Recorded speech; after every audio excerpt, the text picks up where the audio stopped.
बिस्मिल्लाहिर्रहमानिर्रहीम अस्सलाम वालेकुम। शुगर केन परेला या कमाद की घोड़ा मक्खी, कमाद के जो काश्तकारान हैं, शुगर केन ग्रोअर्स हैं अक्रॉस पाकिस्तान, बल्कि सब कॉन्टिनेंट में, बल्कि all over the world where sugarcane is grown, एक बड़ा चैलेंज बन चुका है। इस वीडियो लॉग में मैंने शुगर केन परेला की सस्टेनेबल मैनेजमेंट यानी मुस्तकिल और पायदार हल के लिए, कंट्रोल के लिए अपना लेक्चर शेयर किया है। मेरा ये लेक्चर दरअसल मेरा रिसर्च पेपर है या तहकीकी मकाला है जो कि मैंने सितंबर 2025 में Pakistan society of sugarcane technologist यानी PSST के 57th कन्वेंशन में प्रेजेंट किया था, जो कि ये PC होटल रावलपिंडी में मुनक्कद हुआ। लेकिन ये लेक्चर शुरू करने से पहले मैं इसकी आसान फहम अल्फाज में सादा और मुख्तसर सी समरी आपके साथ शेयर करना चाहता हूँ। शुगर केन परेला और सफ़ेद मक्खी जो है, शुगर केन वाइट फ्लाई, उसे वाइट फ्लाई कहते हैं। होती वो डार्क ब्राउन कलर के स्पॉट्स हैं उसके परों पे, तो वो डार्क ब्राउन अपीयरेंस होती है उसकी, लेकिन बहरहाल उसे सफ़ेद मक्खी ही कहते हैं शुगर केन में भी। तो इसके कंट्रोल के लिए जो कह लें कि इससे एक बड़ी मुसीबत नाज़िल हो गई है, वो ड्रोन स्प्रे का फैशन है। ड्रोन स्प्रे जो एग्रीकल्चर पर्पज़ के लिए इस्तेमाल होते हैं, वो तो बुनियादी तौर पे बनाए गए थे क्रॉप मैपिंग के लिए, या कह लें मॉनिटरिंग और सर्वेइंग के लिए, या फिर कोई मखसूस कंडीशन में, मखसूस फसलों पे मखसूस वक्त में उससे कोई स्प्रे का काम लिया जाए, और वो भी एक आध दफ़ा, ये नहीं कि उसको रूटीन ही बना लिया जाए। तो मेरी ये सारी तहकीक का निचोड़ ये है, और सिर्फ मेरी नहीं, मैंने USA, ऑस्ट्रेलिया, मॉरिशस, जो बड़े बड़े शुगर केन के रिसर्च इंस्टीट्यूट्स हैं, विज़िट की, ट्रेनिंग ली, रिसर्च कोलैबोरेशन उनके साथ की, और पाकिस्तान में पिछले कोई 10 साल से इस टॉपिक पे रिसर्च कर रहा हूँ, फील्ड रिसर्च कर रहा हूँ कि जहाँ जहाँ ड्रोन का इस्तेमाल बढ़ा है, वहाँ पे ही उन इलाकों में परेला और वाइट फ्लाई का हमला ज़्यादा है। चेक कर लें आप, और मैं अभी आप लेक्चर में सारा डेटा भी आपसे शेयर करूंगा। आप खुद खुली आंखों से जब इस सूरत हाल को ऑब्ज़र्व करेंगे तो आपको मेरी बात कंफर्म हो जाएगी।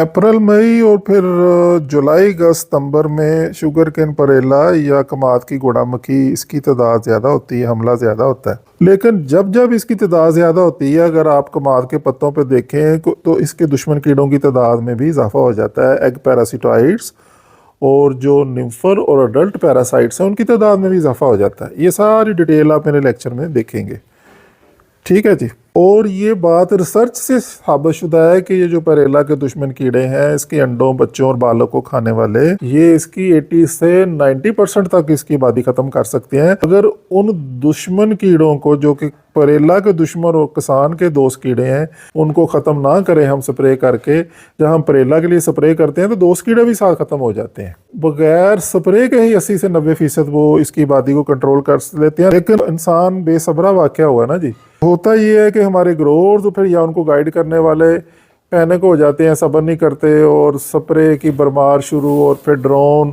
और ऊपर वो घी घी करता है तो बड़ा हम खुश भी होते हैं, और नज़ारे भी उसको अच्छे लगते हैं, और वक्ती तौर पे कुछ परेला मर जाते हैं। लेकिन उन स्प्रे से अंडे नहीं मरते परेला के, तो उन अंडों को खाने वाले कीड़े, तो दोस्त कीड़े तो हम पहले ही मार चुके हैं स्प्रे के साथ। नतीजा क्या होता है कि वो 4-5 दिन के बाद उन अंडों से बच्चे निकल आते हैं परेला के, और फिर वो तबाही मचाना शुरू कर देते हैं। अगेन फिर हम ड्रोन लेके पहुंच जाते हैं, और फिर ये ड्रोनो ड्रेन खेलते रहते हैं सारा सीजन। परेला भी कंट्रोल नहीं होता, नुकसान भी कंट्रोल नहीं होता, और फिर क्या होता है कि फसल का भी नुकसान होता रहता है। वो अपनी आई पे ही मरता है, फिर परेला ख़त्म होता है। कोई बारिशें ज़्यादा हो गई, कोई इस तरह हीट वेव आ गई, कोई और मसला हो गया, वरना हम उसे पूरी सपोर्ट दे रहे होते हैं कि उसके जो दुश्मन कीड़े हैं उनको भी ख़त्म करते जाएं, उनको पूरा फलने फूलने का परेला को मौका दें। ये हकीकत है, ये रिसर्च है। हमें अपनी बायोडाइवर्सिटी को मेंटेन रखना चाहिए, जो एक कुदरत ने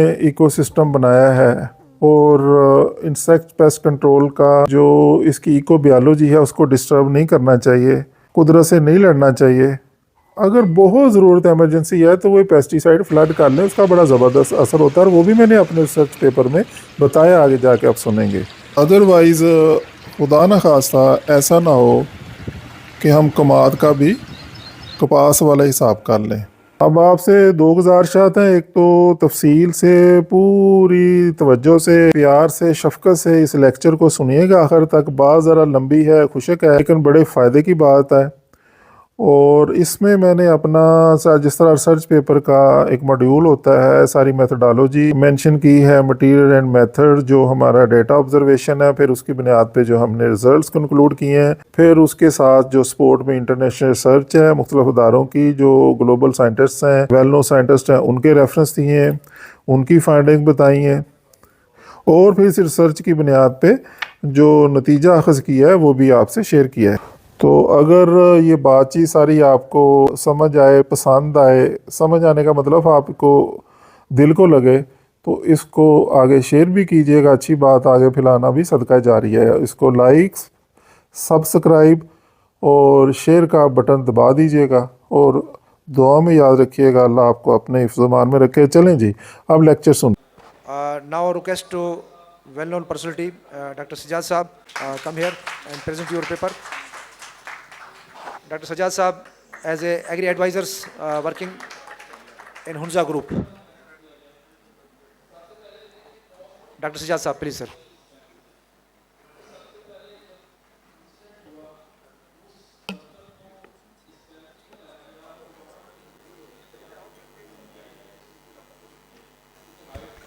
जी, बिस्मिल्लाहिर्रहमानिर्रहीम। रिस्पेक्टेड चेयरमैन और मेरे काबिल एहतराम साथियों, दोस्तों, मेरी तरफ से सलाम। तो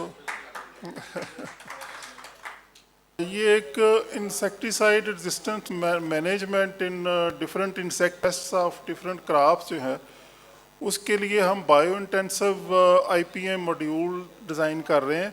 और ये एक इंटरनेशनल कोलैबोरेशन है जिसका जो मेन पिवटल रोल है वो Louisiana university, Louisiana state university Louisiana USA।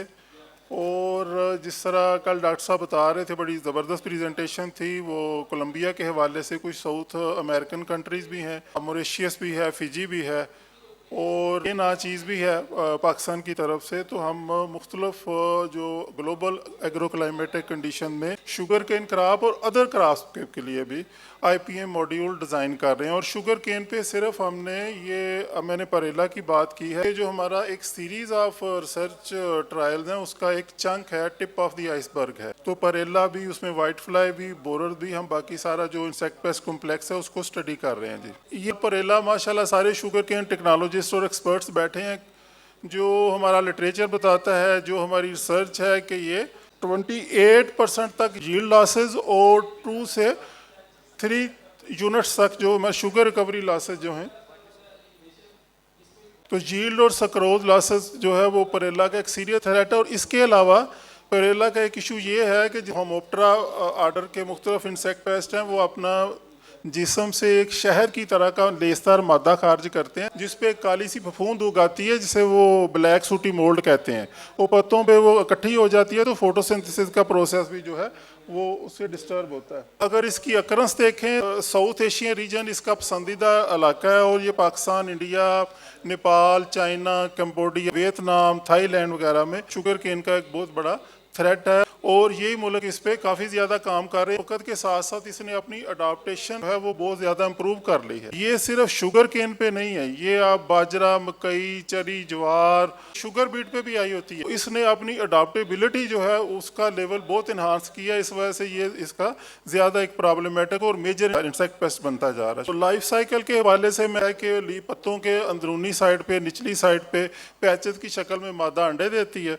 उनमें से जो बच्चे निकलते हैं उनको हम निम्फ कहते हैं। वो 5 मुख्तलिफ स्टेजेस से गुजरते हैं और अल्टीमेटली वो अडल्ट में कन्वर्ट हो जाते हैं। असल लाश है वो तो निम्फ और अडल्ट ही करते हैं, वो जो पत्ते का रस चूसते हैं। जो मुख्तलिफ एग्रो क्लाइमेटिक कंडीशन है या वेदर या टेम्परेचर कंडीशन है, 71 से लेके 99 डेज तक इसका एवरेज लाइफ साइकिल रिकॉर्ड किया गया है। और जो हमारे कुछ दोस्त समझते हैं कि जुलाई अगस्त में आता है, उनके लिए मैं अर्ज़ कर दूँ कि ये अप्रैल से लेके नवंबर तक एक्टिव कंडीशन में रहता है। दिसंबर जनवरी फरवरी में कुछ ये अपने इसके जो एग्स हैं या निम्फ हैं वो कह लें कि थोड़े से डॉर्मेंट हो जाते हैं, जो कि मार्च एंड में दोबारा एक्टिव हो जाते हैं। तो ये सारा साल एक्टिव रहता है। और वैसे शुगर केन में इसका पहला जो फ्लश अटैक आता है वो अप्रैल मई में और दूसरा जुलाई अगस्त में आता है। ये जो आप देख रहे हैं पैराक्राइसोकैरस है या ओनसेटस है, टेट्रास्टिकस है, ये एग पैरासाइट है। और दुनिया भर की रिसर्च ये जिस रीजन में हम है, रिसर्च कहती है कि ये 80% तक एग को पैरासाइट कर देते हैं अगर इन्हें आज़ाद छोड़ दिया जाए। अगर इनको हम कोई एरियल स्प्रे करके या किसी और तरह से ख़त्म ना कर दें, 80% कंट्रोल तो यही कर देते हैं, एग की पैरासाइटाइजेशन करते हैं। दूसरा, जो कोई बच जाता है तो अडल्ट और निम्फ उसका एपीपायरोप्स है। एपीपायरोप्स का जो है अपना अपीरिकेनिया, पहले इसको जीनस एपीपायरोप्स में रखते थे, फिर इसको अपीरिकेनिया में, फिर फुलगोरेशिया में, फिर अब इसको अपीरिकेनिया में डाल दिया। जो अपीरिकेनिया है उसका जो पोटेंशियल है कि उसका as a ectoparasite of adult और निम्फ, वो आगे चल के देखते हैं। ये अकेले ही इस काबिल हैं शुगर केन परेला को ज़ीरो कर सकते हैं। मैं एक मीटिंग में था, उसमें आसो नवाज साहब भी थे, तो एक सीईओ कहने लगे कि मैं 40 मिलियन लगा चुका हूँ, परेला ही कंट्रोल नहीं हो रहा। तो मैंने उन्हें कहा आप 80 मिलियन भी लगा देंगे ना, जो कर रहे हैं ऐसे परेला कंट्रोल नहीं होगा। सारी चीज़ें कर लें, आपको परेला मर जाता, अंडे फिर बच जाते हैं। ये बात ज़रा समझ नहीं किया दोस्तों के लिए। वो अंडों से चौथे पांचवें दिन छठे दिन दोबारा से निम्फ निकल आते हैं। फिर हम जो है ड्रोन या एरियल स्प्रे लेके उसके पीछे पड़े और अल्टीमेटली कहते हैं 40 मिलियन हो गया, कंट्रोल नहीं हो रहा। क्योंकि आपका जो भी स्प्रे है, आप उस पर जो भी बम करा दें, वो अंडों को नहीं मारता। अंडों को यही जो छोटी अल्लाह के पैदा की हुई नन्ही मुन्नी मखलूक ये मारती है, उसको हम अपने हाथों से पहले मार लेते हैं।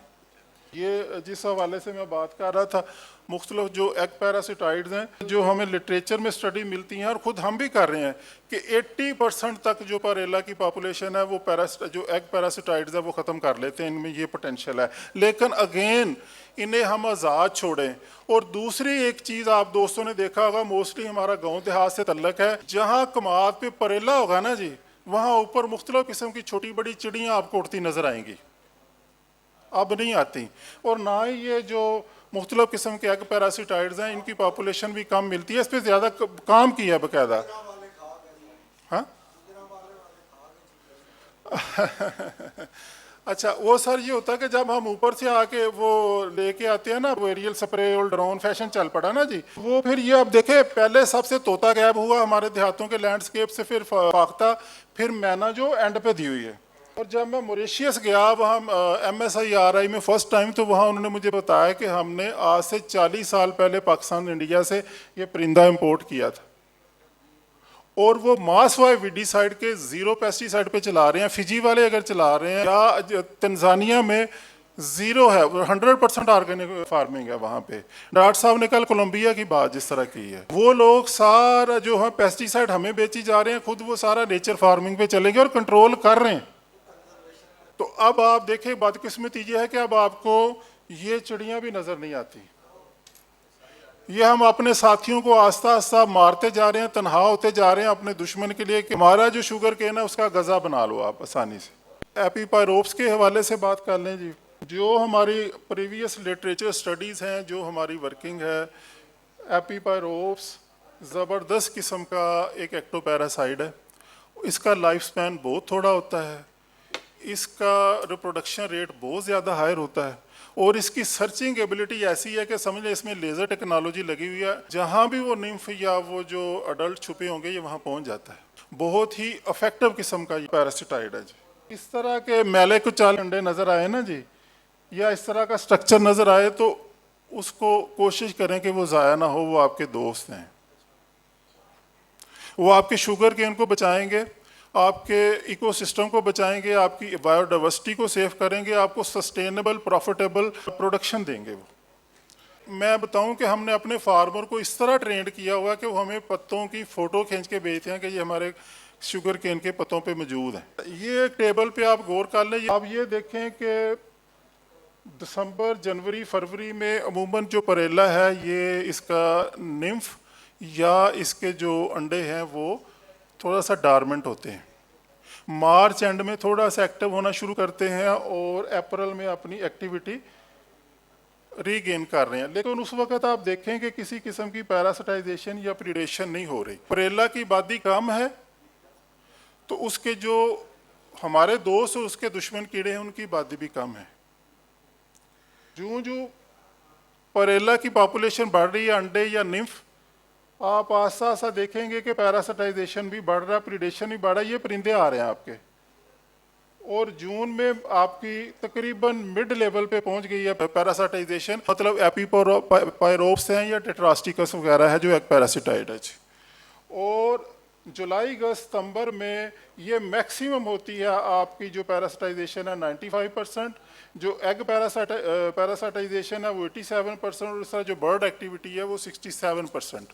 लेकिन हाँ, मेरी ऑब्जर्वेशन ये रही कि जहाँ पे ड्रोन का इस्तेमाल ज़्यादा, ये एरियल, वहाँ पे परेला और वाइट फ्लाई का टैग ज़्यादा हुआ। मेरे पास डेटा है तीनों सूबों का, मुख्तलिफ साइट्स का, सारे एग्रो क्लाइमेटिक जोन का, upper Sindh, lower Sindh, south Punjab, central Punjab, KPK। मैंने आखिर में ना 2-3 स्लाइडें शामिल की हैं। ये अचानक एक्सीडेंटल डिस्कवरी हुई है, मैंने वो आखिर में 2 स्लाइडें शामिल की। हम तो काम कर रहे थे परेला के बायो इंटेंसिव IPM पे। वहाँ पे जिस तरह अलेक्जेंडर फ्लेमिंग ने पेंसिलिन दरियाफत कर ली ना, वो घर चला जाता था, अक्सर छुट्टियाँ करता था, वापस आया तो जो स्टाइलोकोकस बैक्टीरिया वो रेयर कर रहे थे, उसको देखा एक सफ़ेद फंगस खा रही है। वो ये क्या, और वो बहुत सारी बीमारियाँ काज करता है बैक्टीरिया। उसको उन्होंने फंगस को संभाल लिया, और आज पेंसिलिन के नाम से हमारे पास, आज से 70-80 साल पहले मलेरिया से लोग मर जाते थे। उसने साइंस की दुनिया में इनकलाब किया। तो साइंस में बड़ी बड़ी डिस्कवरीज एक्सीडेंटली होती हैं। जो ड्रोन की मैं बात करता हूँ, ये एक एक्सीडेंटली जो है एक ऑब्जर्वेशन सामने आई जी। ये ग्राफ वही जो पॉपुलेशन डायनामिक्स है परेला का, उसके साथ उसकी आबादी बढ़ती है तो उसके दुश्मन कीड़े भी बढ़ते हैं, आबादी कम होती है दुश्मन कीड़े भी कम हो जाते हैं। ये अल्लाह ने ऐसा निज़ाम बनाया हुआ है कि जो जो उसकी आबादी बढ़ती है ना, जो जो जो चोर बढ़ते हैं वो तो वो CCD भी बढ़ती है तादाद। लेकिन हम क्या करते हैं कि हम चोर को तो बचाते रहते हैं, अपने सिपाहियों को मारते रहते हैं। और फिर 5वें दिन 6ठे दिन स्प्रे हो रहा हो तो अच्छा, बेसिकली तो हम काम कर रहे थे परेला के बायो इंटेंसिव IPM मॉड्यूल पे। तो जो 3 मेजर हमारी ट्रीटमेंट थी, केमिकल कंट्रोल, इसमें वैसे तो क्लोरपारीफास, अमीडाक्लोप्रिड, फिप्रोनिल, लैम्डा, बाइफेंथ्रीन, हमने मुख्तलिफ किस्म के प्रोडक्ट इस्तेमाल किए। वो तो पूरा दिन चाहिए वो सारा पेपर डिस्क्राइब करने के लिए, डाटा डिस्क्राइब करने के लिए ना, तो मैंने उसमें से एक ये अपना ट्रीटमेंट उठाई है। केमिकल में ये था जी, कल्चरल में हम ये कर रहे थे कि हर 15 दिन बाद गोडी शोडी जड़ी बूटियों का रिमूवल और जो पुराने पत्ते हैं उनको रिमूव कर रहे थे, क्योंकि उसके अंदर भी ये जो दुश्मन कीड़े हैं वो पनाह ले रहे होते हैं। और बायोलॉजिकल में 6 दफ़ा हमने कोकून्स रिलीज़ किए अपेरिकेनिया के, और 1500 पर एकड़, और 2000 अंडे अप्रैल 15 से लेकर सितंबर 15 तक 6 माह में कुछ 6 दफ़ा रिलीज़ किए जी। जिन पत्तों पे वो उनके एग्स और जो उनका कोकून मौजूद थे, उन पत्तों को काट के जिस तरह ट्राइकोग्रामा कार्ड लगाते हैं या क्राइसोपरलाइक कार्ड लगाते हैं, हम अपने फील्ड में उसकी रीडिस्ट्रीब्यूशन करते रहे। ये सारी वैरायटीज़ या लाइन पे काम किया कि मतलब जो जो हमारे पास क्रॉप अंडर स्टडी थी परेला के हवाले से, और जो मुख्तलिफ केमिकल और साइट जो डिफरेंट एग्रो क्लाइमेटिक जोन, अगर मैं यहाँ लिखूँ ना 40 पे से तो वो जगह नहीं थी और वो स्लाइड बहुत कंजेस्टेड हो जाएगी, इसलिए मैंने इसको शार्ट किया। PSST को या हमारे दोस्तों को जो इंटरेस्टेड हो, वो मैं सारा डेटा और सारी चीज़ वो शेयर कर सकता हूँ जी बाद में। ये वो था जो हम एपीपायरोप्स के कोकून्स या उसके जो एग्स हैं वो पत्ते काट के फील्ड में डिस्ट्रीब्यूट करते हैं। ये गूगल की फ़ोटो नहीं है, ये हमारी फ़ोटोज़ है। हमारे फार्मर हमारे साथ हैंड्स एंड ग्लव्स के तौर पे काम कर रहे होते हैं कि ये एक फार्मर ने तस्वीरें भेजी हैं, उनको सिखा दिया, वो इस काम पे लगे रहते हैं कि पत्तों को काट काट के फील्ड में डिस्ट्रीब्यूट कर रहे होते हैं, अदर दैन के हमारी जो एक्सपेरिमेंटल साइट्स हैं जी। और एवरेज पर leaf population of pyrilla perpusilla eggs batches nymphs and adults were assessed from randomly selecting 10 leaves from sugarcane field, और हर 15 दिन बाद जो मुख्तलिफ ट्रीटमेंट और उनके जो कॉम्बिनेशन थे उसमें जो कल्चरल बायो कंट्रोल और केमिकल को हमने मिलाया, तो जो परेला पॉपुलेशन पर लीफ थी 0.32 थी, जो मैक्सिमम यील्ड आई और जो सक्सेसफुल हमारी ट्रीटमेंट रही, इसमें 1385 मन पर एकड़ सिंगल ट्रीटमेंट्स और उनके वेरियस कॉम्बिनेशंस। मैं और मेरे साथी मिलके हम अपने फार्मर की गाही के लिए ये जो स्टडीज़ कर रहे होते हैं, रिसर्च कर रहे होते हैं, उसको फील्ड में भी लेके जाते हैं ना, किताबों में बंद करके या अपनी फाइलों में रिपोर्टें बंद करके रखने का तो फ़ायदा नहीं है। ये हमने अपने फार्मर से शेयर करने के लिए, ये समझ लें कंट्रोल प्लाट है बिफोर ट्रीटमेंट, और इसमें जो आपको पहली ट्रीटमेंट दिखाई वो क्लोरपारीफास की और फिनाइल की गोलियों वाली, ये ट्रीटमेंट के बाद है कि ये आप देखेंगे किस तरह वो पत्ते भरे हुए थे और वो उसकी लाशें गिरी पड़ी हैं। और इसके लिए हमें 5वें, 6ठे, 7वें दिन रेपिटिशन में नहीं जाना पड़ा, क्योंकि हमारे पास उसके अंडे तबाह करने वाले जो दोस्त थे, महफूज थे। हमने फ्लडिंग की है, कैमिगेशन की है, हमने ऊपर से स्प्रे नहीं किया। ये इस साइड पे चेक करें, ऐसे धुल के वाश हो गया बिल्कुल, और ये बगैर किसी ड्रोन के या एरियल स्प्रे के ये कंडीशन थी। The camigation flooding of chlorpyrifos and fipronil with phenyl along with biocontrol cultural control regime showed significant results in destruction of colonies of sugarcane parrella or epipyrophs. They played a major role to control parrella population. The study revealed that effectoparasite Apiricania cocoon is available in field. 1 से 5 cocoon एक पत्ते पे available हैं, तो at parrella population level ranging from 20 से 150 nymph हो एक पत्ते पे, उसके साथ टेट्रास्टिकस भी मौजूद हो। मैं सादा कर दूं कि अगर 20-25 से लेके कोई 150 तक निम्फ मौजूद है, उनके लिए एक ही जो उसका कोकून है एक पत्ते पे वो काफ़ी है कंट्रोल करने के लिए। Splendid control of parrella epidemic has once again proved that conservation of natural elements, natural control agents and augmentation through distribution in the field, वो could be effective component in biosuppression of parrella। ये discussion, ये थोड़ा research format होता है कि हमने जो काम किया है, जो पहले इससे 50 साल पहले, 20 साल पहले, 10 साल पहले जो काम हो चुका है, मुख्तलिफ रिसर्चर ने काम किया है, ये उनके जो रिज़ल्ट थे, हमारे रिज़ल्ट भी उसी तरह कॉन्फॉर्मिटी की एक टर्म इस्तेमाल की जाती है कि रिज़ल्ट हमारे मिलते जुलते हैं। हमने कोई नई या अनोखी बात उनसे नहीं कर दी। बहुत से दोस्त जानते हैं कि मेरा जो स्टार्ट किया कैरियर वो पेस्टिसाइड से, तो वैसे भी क्रॉप प्रोटेक्शन में मेरी PhD है। चेंज मेरे अंदर इस तरह आई कि 2017 में जब डेनमार्क और स्विट्ज़रलैंड गया तो वहाँ पे मेरे पास प्रोजेक्ट था चेरी का, मकई का, और वहाँ पे एक इंडियन पंजाबी थे, हिंदू, उन्होंने वहाँ एक चेन स्टोर शुरू किया हुआ था, अपनी सब्जियां और फ्रूट उगाते थे और वो सेल करते थे, पाकिस्तान से भी इंपोर्ट करते थे। अच्छा, मैं जहाँ जाऊँ ना, मैं पेस्टिसाइड से नीचे बात ही कोई ना करूँ, फलां स्प्रे कर दो, फलां स्प्रे कर दो, फलां कर दो। आखिर उसने मुझे एक साइड पे ले गया, कहते डॉक्टर साहब, पंजाबी था इधर, डॉक्टर साहब ਇਹ ਗੱਲਾਂ ਛੱਡ ਦਿਓ, ਤੁਸੀਂ मतलब ਇਹ ਚੀਜ਼ਾਂ ਨੂੰ ਅਵਾਇਡ करो। ਇੱਥੇ पेस्टिसाइड की गल ही नहीं करनी। मैं 5000 टन पाकिस्तान से आम एक्सपोर्ट किए हैं, उन्होंने सारे लेके ना उसकी खाद बना दी है, उसमें पेस्टिसाइड के रेजिड्यू थे। तो इधर तो आपने बात ही नहीं करनी पेस्टिसाइड की। उस वक़्त के बाद फिर जब अल्लाह ने मौका दिया, ये मॉरिशस, ये शुगर केन और शुगर बीट की बरकत से 52 मुल्क देखे हैं जी। आप साउथ अमेरिका चले जाएं, US से चले जाएं, सारे वहाँ मैंने देखा कि वो लोग सारे बायोलॉजिकल कंट्रोल रजीम्स हैं उसकी तरफ चले गए। फिर मेरा जहन बदलना शुरू हुआ। लेकिन टू कंक्लूड कि इससे आपके एक्सपेंस बचते हैं, फिर 40 मिलियन का खर्चा नहीं होता और परेला वहीं खड़ा हो, ये ऐसा नहीं होता। Secondly, environmental pollution. आज आप डेटा निकालें, तरह किसी मेडिकल एसोसिएशन से लें, हर तीसरे चौथे बंदे को गुर्दे का मसला या जिगर का मसला है, और उसमें एक major role, not the only reason, major role, ये जो पहले हम कपास को समझते थे, अब कमाद पे भी सब्जियों की तरह स्प्रे होता है, पहले नहीं होता था इस तरह। और सस्टेनेबिलिटी एंड प्रॉफिटेबिलिटी। अब जो मैंने यील्ड डाटा आपको दिया, आप कास्ट बेनिफिट रेशो निकालें तो 9/44 है, 9 रुपये लगा के आप 44 कमा रहे हैं। जबकि आप अपनी पेस्टिसाइड की और एप्लीकेशन की कास्ट निकालें, वो आपके एक्सपेंस कहाँ चले जाते हैं। और आखिर ये कब तक चलेगा, ये सोचना, थोड़ा सा नहीं ज़्यादा सोचना है। और स्टेबिलिटी, आपका जो इकोसिस्टम और बायोडाइवर्सिटी है, जिस तरह मैंने कहा कि बायोडाइवर्सिटी की बात करें, बाकी बर्ड्स वो ख़त्म हो गए। हमारे बचपन में और नौजवानी में वो पीली सी तितली होती थी, हर तरफ उड़ती हुई, अब कभी नज़र नहीं आती, शहरों में भी नज़र नहीं आती है। चाइना ने ना चिड़ियाँ ख़त्म की गोदामों के बचाने के लिए। अब 50 साल बाद चाइना दुनिया से चिड़िया जो स्पैरोज है इंपोर्ट कर रहा है कि वो जो उनका इकोसिस्टम है डिस्टर्ब हो गया। मैं सिर्फ शुगर केन की बात करूं, बाकी दुनिया को छोड़ें। मैं जो सोच रहा हूँ ना वो कि हम कहीं शुगर केन का अपना कपास वाला हाल ना कर दें, तो गाली हाथों निकल जाए। ये मेरा मैसेज है, ठीक है जी। और ये जो कुछ एक्सीडेंटल ऑब्जर्वेशंस हुई, राना साहब ये ज़रा आप गौर से देखिएगा, आप सोचने समझने वाले दोस्त हैं बाकी दोस्तों की तरह। Insect pest infestation aerial versus non aerial spray. जहाँ पे ऊपर से स्प्रे नहीं कर रहे थे, चलो मैं ड्रोन नहीं कहता, कुछ दोस्त नाराज हो जाएंगे या क्या इस तरह के ड्रोन क्यों ले बैठे हैं 50-50 60-60 लाख का एक ड्रोन, तो वो नहीं बात करते, एरियल स्प्रे कह देते हैं।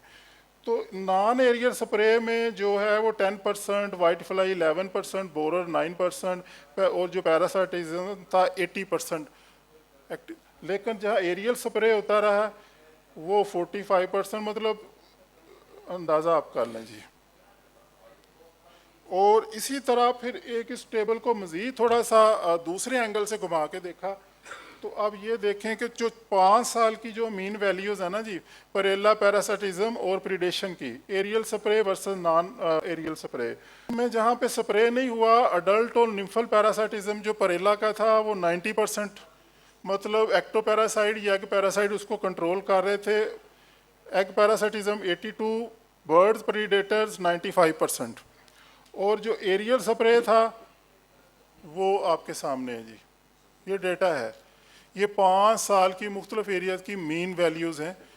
ये एग पैरासिटाइड्स है, ये परेला के अंडे पैरासिटाइज हुए हैं, वो ब्लैक से कलर के हुए हैं जी। ये बाकी मुख्तलिफ किस्म के एग पैरासिटाइड्स हैं। ये जो हमारा पिरिकेनिया है अडल्ट को, वो उसका जो लार्वा है। ये अब सीन बहुत कम देखने को, आवाज़ नहीं है जी, साउंड नहीं है। जहाँ परेला होगा इस तरह परिंदे उड़ रहे होंगे, लेकिन उस सूरत में कि हमने, और ये जो परिंदे हैं ना जी, वीडियो दिखाने का मकसद है कि एक परिंदा एक दिन में 100 परेला, निम्फ या अडल्ट को डैमेज करता है। परिंदों की आदत होती है हर चीज़ पोटे में नहीं डालते, ठुंगे मार, चूंचे मार, उसकी टांग तोड़ दे, बाजू तोड़ दे और कुछ को चुग लिया। और अगर 100 परिंदा है तो उसको मल्टीप्लाई करें 100 से कि एक दिन में 1 एकड़ में वो कितने कीड़ों को, परेला और निम्फ को डैमेज कर रहा है। और लेकिन जब हम ये करेंगे ना जी, तो फिर ना टेट्रास्टिकस एग पैरासिटाइड, ना अपीरिकेनिया, और ना फिर बर्ड कहाँ से आएंगे, एक्टोपैरासाइट। फिर हम कहेंगे कि ये केला कैसे बायो कंट्रोल एजेंट सारा कुछ कंट्रोल कर सकता है। ये वैसे मेरा अपना है, ये जब मैं लिया में हम करवा रहे थे तो जेक्टो पावर से, वो मेरे कुछ अयाम सोच के हवाले से कुछ और थे। ये मेरे अपने ही वर्किंग की फ़ोटो है। और ये उसमें एक मादरत है, देखने में बड़ा खूबसूरत लगता है। आप इसे काम लें लैंड मैपिंग का, क्रॉप मैपिंग का, क्रॉप मॉनिटरिंग का, डिजीज़ इंसेक्ट पेस्ट का। इसका जो एआई इसका सेगमेंट है उससे फ़ायदा उठाएं, अपनी क्रॉप की हम मैपिंग करें और कोशिश करें कि आप अगर केमिकल इस्तेमाल करना ही है तो उसकी फ्लडिंग कर लें या कैमिगेशन कर लें। और मैं ये हमारा हुंजा 1 के गेट एरिया के है जी एक। अच्छा, इस पे फिर मासेस के लिए चूँकि आजकल सोशल मीडिया अवेलेबल है, तो वो भी मैं मैसेज रिकॉर्ड करा रहा होता हूँ। हम क्राइसोपरला एग्स भी रिलीज़ कर रहे हैं, क्योंकि वो बोरर के एग्स को और फर्स्ट इंस्टॉल लार्वी को भी डैमेज करते हैं, उसके लार्वी जो हैं। फिर ये एक, और इसका काफ़ी मैंने देखा कि अच्छा रिस्पांस आया, लोगों के जो कमेंट्स हैं या कॉल्स आई या व्हाट्सएप आई, और इसको फिर मैंने 2 पार्ट्स में किया जी। और स्टडी मैंने आपको या लिटरेचर बताया, उसमें जो रेफरेंसेस हैं जी डिफरेंट। और मैं यहाँ एक बात कह के, मेरे टीममेट ज़रार खान रंधावा साहब बैठे हैं, इर्द गिर्द वसीनिटी में शुगर मिल रहे हैं, परेला का, कहीं वाइट फ्लाई का, कहीं बोरर का, कहीं रेड राट का इशू आया। हमारी जो bio intensive insecticide resistant management जो क्रॉप प्रोटेक्शन रजीम्स हैं, स्ट्रेटजीज़ हैं, ये अभी तक हकार ना बोलीजिए, अल्लाह का ख़ास करम है जी। हमारा बिलो ईटीएल है, परेला, वाइट फ्लाई, ऐसे है कि हमारे फार्मर इस चीज़ को भूल ही गए हैं जी, हमारे 9 के 9 सर्कल में। क्यों ज़रार साहब ऐसे ही? तो ये कुछ चंद मेरी गुजारिशात थी, इस पे थोड़ा नहीं ज़्यादा गौर कीजिएगा। आपके कोई सवाल हैं तक हो सकता है उससे मेरी रहनुमाई हो जाए, मैं कुछ मज़ीद मैं अपना काम और रेक्टिफाई कर लूँ, तो प्लीज़।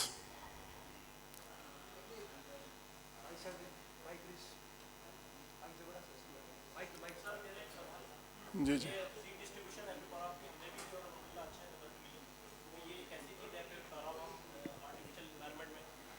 ग्रो नहीं कर सकते, तो हमने इसको रीडिस्ट्रीब्यूशन जैसे आपने कहा ये हमने काफ़ी पहले किया और बगैर केमिकल के एक्सीलेंट रिजल्ट मिले। मैं आपको इसको इंडोर्स करूँगा। बड़ा फायदा जो है, और वो भी हम केमिकेशन तब कर रहे हैं जो जो आपको दिखाया था, ये सीवियरली हिट प्लॉट था हमारे। जिस तरह मैंने कहा कि मेरे पास कोई 80,000 एकड़ कमाद है, उसमें से ये को 3-4 एकड़ थे जिस तरह इस पे सीवियर था, फौरन पहुंचे और ट्रीट किया, उसको इंटेंसिव केयर देनी थी तो हमने केमिकेशन की। अदर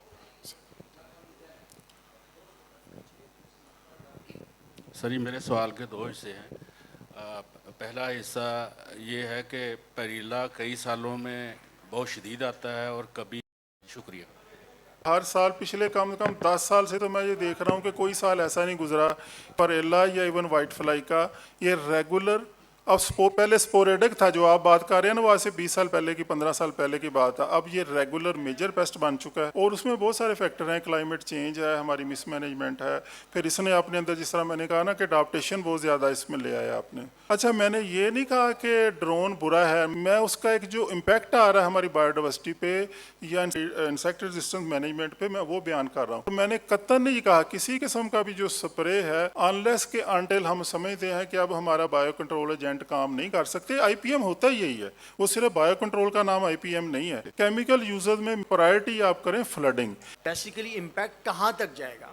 तो क्या उसका डायरेक्टली इम्पैक्ट सिस्टमिक में या कंटेक्ट में, उसका फुमिगेशन के फ्यूम्स की मद में कहाँ तक जाके उसको कंट्रोल कर सकेगा? जो पहला हिस्सा ना खुरम साहब सवाल का, वो तो मुझे समझ आया, मैं कोशिश करता हूँ दूसरे ना तो फिर आप रीफ्रेम कर दीजिएगा मैं क्वेश्चन। बैठा सर जी, इंशाल्लाह रीफ्रेम बस।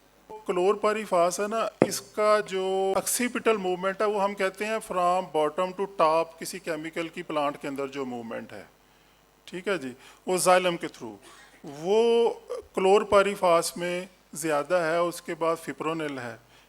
अगर काफ़ी फ़र्क के बाद तीसरे नंबर पे मीडाक्लोप्रिड है। इसीलिए हम क्लोरपाइरीफास का वो किया इस्तेमाल कि वो पौधे के अंदर जज़ब हो के जाइलम जहाँ जहाँ जा रहा है ना, वो क्लोरपाइरीफास उसके साथ वहाँ वहाँ चली जाएगी। जब पोरेला ने अपनी वो प्रोबोसिस सुई जो चबोनी है, उसके अंदर वो जहर आ जाना है। ये तो जो मैं समझाऊँ कि जो आप पूछ रहे हैं, अगर मैं जवाब वो दे पाया हूँ। दूसरा फ्यूमिगेशन का आप कह रहे हैं कितनी हाइट तक वो फ्यूमिगेशन इफेक्टिव होती है? तो सर उसमें आप जो पहले फरमा रहे थे ना कि हम बेसिकली अगर केमिकल का अगर इस्तेमाल करते हैं तो हम उसकी बेसिकली एडल्ट को तो बेसिकली वो कर लेते हैं, टारगेट कर लेते हैं, लेकिन हम एक चीज़ को भूल जाते हैं कि वहाँ पे चूँकि एगलिंग बेसिकली वो नहीं होती, तो एगलिंग हम एग पेरास्टॉइड के ज़रिए जो है ना बेसिकली उसको वहाँ पे हिट करते हैं। तो ये इसलिए मैं ये कह रहा था कि अगर हम उसको केमिकल से वो कर रहे होते हैं तो उसके फ्यूम्स बेसिकली चूँकि वो तो एडल्ट है, वो तो एक जगह से जाएगा उड़ के दूसरी जगह पे चला जाएगा, तो क्या उसके फ्यूम्स इतनी हाइट तक जाएंगे तो उसको इम्पैक्ट उसके ऊपर आएगा? तो क्या उसके ऊपर जब इम्पैक्ट आएगा तो क्या हमारे बायोलॉजिकल जो एजेंट्स हैं क्या उसको वो करेगा, इम्पैक्ट करेगा या नहीं करेगा? ये जो टेट्रास्टिकस है या एपीपायरोप्स है, ये मतलब कि एपीपायरोप्स तो लेपिडोप्टेरा से है और जो टेट्रास्टिकस है वो हेमनिप्टेरस वेस्प है। इनके जो स्पाइरल या इधर छाती पे सुराख होते हैं जिनसे एयर एक्सचेंज होती है, उन पे फ्यूमिगेशन का इफेक्ट कम आता है। ये जो हमारे होमोप्टेरा है जिस तरह के परेला है, तो उस पे वो फ्यूमिगेशन से ज़्यादा इफेक्ट हो जाते हैं। तो फ्यूमिगेशन किस हद तक ऊपर जाती है ये डिपेंड करता है कि आप वो पत्तों का स्ट्रक्चर है, कैनोपी किस हद तक घनी बनी हुई है, कि अगर वो पत्तों के स्ट्रक्चर पे आ जाता है, जैसा CPF 253 है तो उसके ड्रूपिंग लीव्स हैं, या 70-400 है तो उसके ड्रूपिंग लोब्स हैं, तो वो उसके अंदर वो फ्यूमिगेशन का इफेक्ट ज़्यादा बेहतर होगा। या उसके लीव थोड़े से रेक्ट हैं जिस तरह कुछ मुख्तलिफ वैराइटीज़ में है, तो वहाँ पर फ्यूमिगेशन का इफेक्ट कम हो जाए। ऐसे ही यहाँ आप कोयल मच्छर वाला लगा दें, दरवाज़ा खोल दें तो उसका इफेक्ट कम होगा, दरवाजे बंद कर दें इफेक्ट ज़्यादा हो जाएगा। ये इसके लिए कोई वो नहीं है कि ये फ्यूमिगेशन से मार रहा होता है, मोस्टली ये है कि ये उसके जाइलम के थ्रू निज़ाम में क्लोरपाइरीफास अब्ज़ॉर्ब हो जाती है, ऊपर की तरफ चढ़ती है, वो जब वो रस चूसता है तो ख़त्म हो जाता है।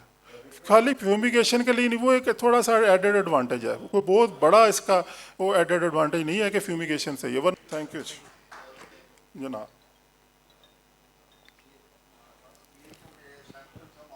Last question please. Thank you very much ji.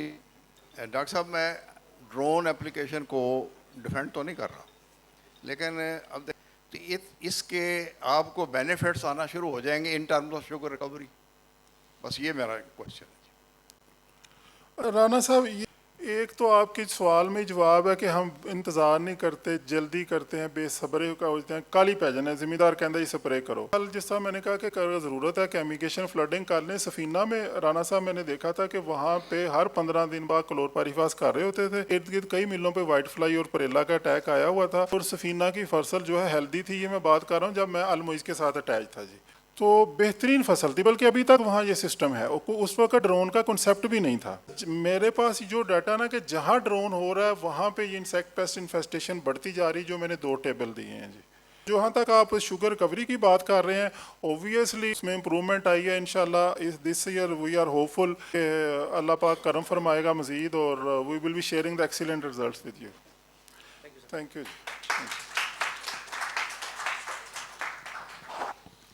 Thank you, Dr. Sajjad. No doubt, sustainability of the agriculture crops and the biodiversity, we must be focused on the eco-friendly practices. ये बहुत ज़रूरी है. Thank you, sir.